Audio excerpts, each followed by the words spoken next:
Y'all know what's going on. It's time for another episode of Doing Time with Joe. I'm your host, Joe Baker, and welcome to the show, y'all.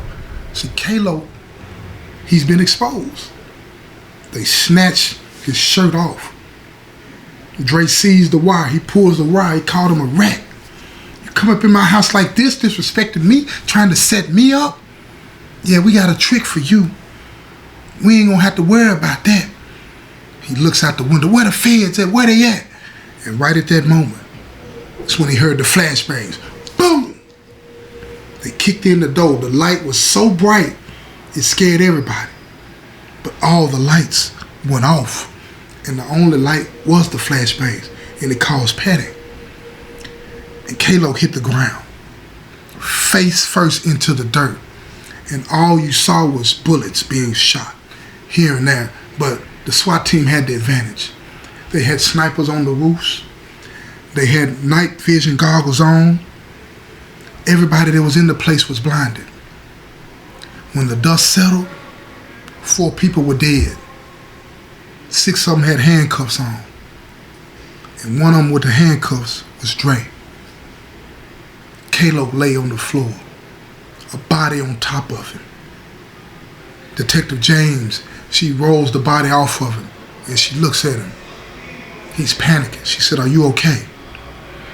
He said, "Yeah, I'm okay." She helps him up. He looks and sees Dre sitting on the floor next to his other henchman. He looks at him, he says, "Yeah, I knew you were a rat. I knew you wasn't built for this." Kalo looks back at him. He said, "Man, you had me kill my own cousin." He said, "That's right. You killed your cousin, not me. I had nothing to do with it." He looked at him, he said, "Well, we're gonna see about that." He said, "It's your word against mine." Detective James looked at him and said, "No, not really. See this tape?" Then she said, "This folder right here, we got everything. We got everything we need to give you all the time in the world to think about what you did." And he looks at her, Dre does, and he said, "We'll see." And she said, "We surely will. Get him out of here." So they lifted him up, and the rest of them, they got them all up, and they marched them out one by one. And as they went through the rest of the apartment, they found money, drugs, videotapes, insurance policies, all kinds of documentation that would add to the case to help them take him down for the rest of his life. There was no way he could get out of this, Kalo thought. But he knew Dre. He was a survivor. He was somebody that wouldn't go down easy. He was somebody that would use whatever he had to make sure that he didn't go down by himself. So, the day comes. The day comes. And he has to have that sit down with his family before the trial. And you see, the night that Detective James and everybody was talking to Trail's family, his mom and dad, they didn't take it well. And this was the next conversation that they had, before the trial with Kalo. And they told him that they were still hurt by what he had done, whether he knew it or not, because he made a choice to be a part of that life. He made a choice to be somebody that wanted to participate in criminal activity no matter who it hurt. He said in this situation, he didn't know. But Trail's mother told him, the fact that you didn't know that it was going to be your cousin that gets hurt is no excuse. It could have been anybody. And the result would have been the same. Somebody's family member would have been hurt. Somebody would have been without their loved one because of the decision you made. It just happens to be that it was your cousin this time. What about the other individuals that this man hurt? What about the other individuals that suffer because their family member's gone? Because of you participating in that. You didn't have to push the button and send the message on the other ones. You were part of it anyway. But she said, this is your day for redemption. This is the day that you can make this right. You don't have to keep doing this. You can walk away from this. And you see, this conversation was important because this would be the last time that he would even see his mother and his auntie and his uncle-in-law again. Because after the trial, he would have to go into protective custody because Dre's reach was long and big. And until the feds felt like they got everybody that was involved in his organization, it just wouldn't be safe for him to be walking around in the neighborhood. So he was going to be put into witness protection for his own safety, to make sure that nobody was hurt again. So he gets to the courthouse. And his mom is there. His auntie and uncle are there. And he takes the witness stand. He sits on the witness stand, and Dre sat at the table with the rest of his co-defendants, and they're all staring at him, mean mugging him, trying to frighten him. That one last hope that he won't do it rests in their eyes. They're letting him know without saying a word, because they had been warned by the judge, no outburst, or he would gag them. So they looked at him and they stared at him, communicating to him that this wasn't over. If he does this, people were gonna die. So he stares him down, and the DA walks up and he tells him to raise his right hand, and he raises his right hand, and the judge swears him in, and testimony begins. He asked him what was his name, and he told him. He asked him how did he know the defendant at the table and the other henchmen, and he told him. He proceeded to ask him on the night in question, when Trail Johnson was gunned down, what was it about? He told him he had no idea. He had no idea. But the state, they had found out. They had found out. They introduced testimony from a confidential informant within Dre's organization that was going to be testifying later, that Trail overheard a conversation. He overheard a contract being put on somebody when he was at the park that night practicing. And that's why he had to die, because he overheard them talking. So he looked at Kalo, he looked at Dre, and with tears in his eyes, he said, "You killed my cousin because he overheard something." The judge said, "No more outbursts, young man. You don't talk directly to the defendant. Answer the questions." So the DA said, "Tell us what Dre asked you to do." And he told him, he said that he called him in, and he told him that he had been hanging around long enough and he needed to put in work to show that he was part of the family.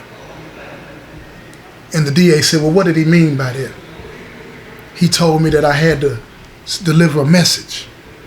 "And how did he want you to deliver this message?" He said he gave me a burner phone and told me to send the message via that burner phone. And he said, "What was the message?" He said the message was, it had the name Trail, it had what he had on, it had a place, a location, and at the end of it, it said, "Drop him."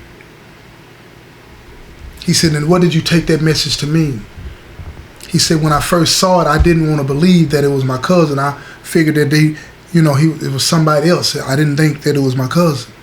He said, "But even not knowing, you went through with it anyway. Why did you go through with it?" He said, "I was afraid not to.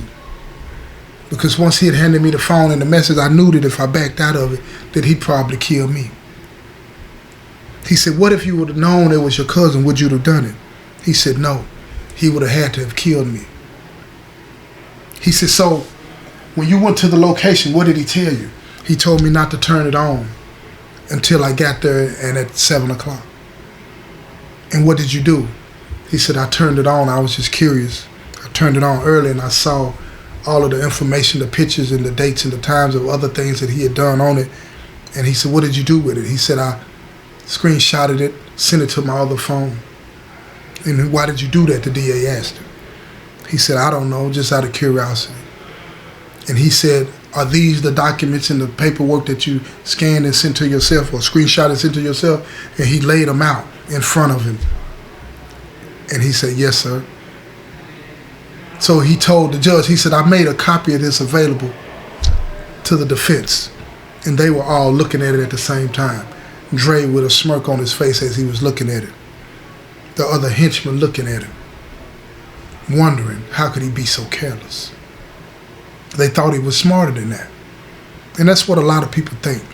You know, when people doing stuff, getting grimy, they think that they know, they think that the person they're dealing with is smarter than that until they get caught. So then, after the DA was finished with him, the defense gets up. And the defense asked him, said, you wanted to be a part of this organization, right? He was like, yes. So isn't it true that you would have done anything to please Dre? He was like, yes. Even kill your own cousin? He said, no. He said, why should we believe you? You participated in this. There's no evidence pointing at my client. This is all you're doing. Everything that happened on that phone was you. Why else would you send it to yourself? Kalo had no answer for him. He sat there for the next 30 minutes not knowing what to say, fumbling over his words. The jury looking at him. He's sweating bullets.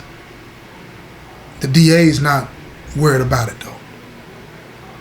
Doing redirect, he gets back up and he redirect, y'all, is when the DA gets another chance. He gets up and he brings everything back in focus. And he goes over everything again, asking Kalo, why this, why that? And he answered everything calmly, just as they had rehearsed. And they could tell that the jury had calmed down as well. And by the end of that week, everything was complete. All the testimony, all the defense was going to put on, everything had been done. And now the case was going to go to the jury. Dre was fighting for his life. He was being charged with the death of 6 individuals, including Trail. And if he was found guilty, he would receive the maximum penalty of life without parole for each case, each body. So the jury is in the back. Day 1 goes by, no verdict. Day 2 goes by, no verdict. Day 3, the foreman lets the judge know that they've reached the verdict. Everybody gathers in the courtroom. They bring Dre and his henchmen in from jail. They're all sitting in the courtroom. And the look on their faces, like everybody, when that day comes, it starts to show. They look human now. They look frail, weak, beat down. They look as if they know this is not going to end well. The foreman is asked by the judge, you've reached a verdict. He said, yes, Your Honor. He asked the bailiff to get the verdict and bring it to him. He reads it, he hands it back, gives it back to the foreman.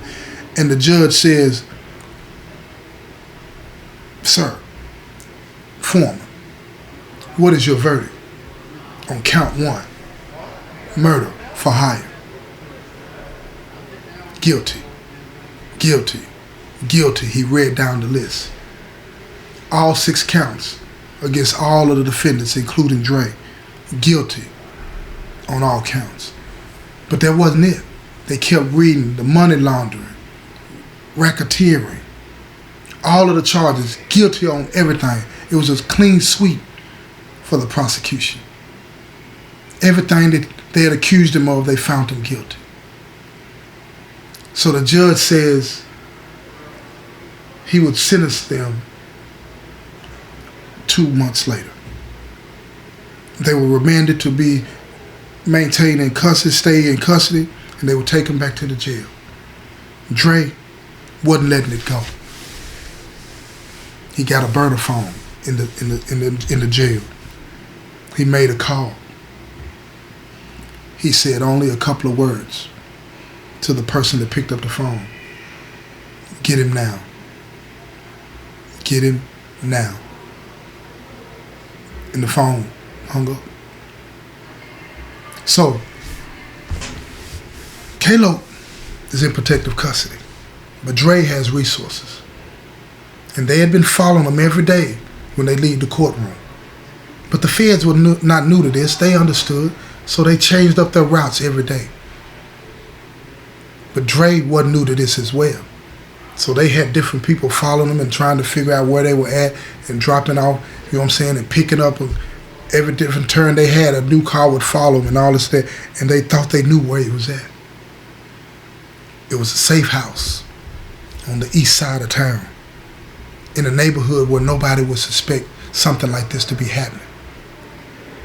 So Dre's henchman pulled up. It was a car in the driveway. They recognized the car from one of the days at the courthouse. They were confident that this was it. They crept up, surrounded the house. 3 in the back, 3 in the front. They picked the locks, synchronized, front and back. The feds on the inside waiting, crouched, ready to pounce as soon as they get in. They open the doors. They walk in. Suddenly, high beam lights go on and blind them. Get on the ground, get on the ground. The feds yelled at them. They didn't even have to fire a shot. His henchman laid on the ground, face down. Dropped the weapons. Kalo wasn't there. The feds had expected this. They knew that Dre had a phone, and they had it tapped the whole time. They wanted to see what he was going to do. Now he just caught a new charge. This time, they were not going to take any chances. They transferred him to a Supermax prison underground to await trial on this final charge. They brought him back 2 months later and sentenced him to 6 life sentences. In the meantime, in between time, Kalo was in protective custody in a new city, new state, new name, with a new job and a new beginning. But it wasn't over for him. He suffered greatly. Night after night he was set up, panicked, waiting for somebody to kick in the door, for the retribution that he thought he deserved to come. It would never come. He had paid his penance. He had paid his debt. Now he had to learn to live with what he had done. And over time, he adjusted. He adapted.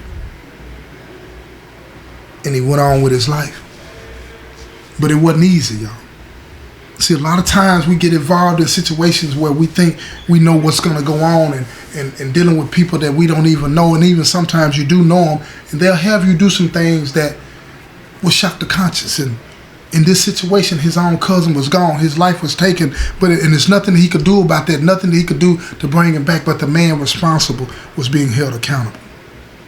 He was being held accountable in a way that he wouldn't be able to hurt anybody anymore. He was so deep underground, he may as well have been in a casket. He was buried alive in prison, not able to harm anybody ever again, y'all. So think about that. When you got that burner phone and you sending these messages and doing all these different types of things to people and all this and that, and wrecking people's lives, yeah.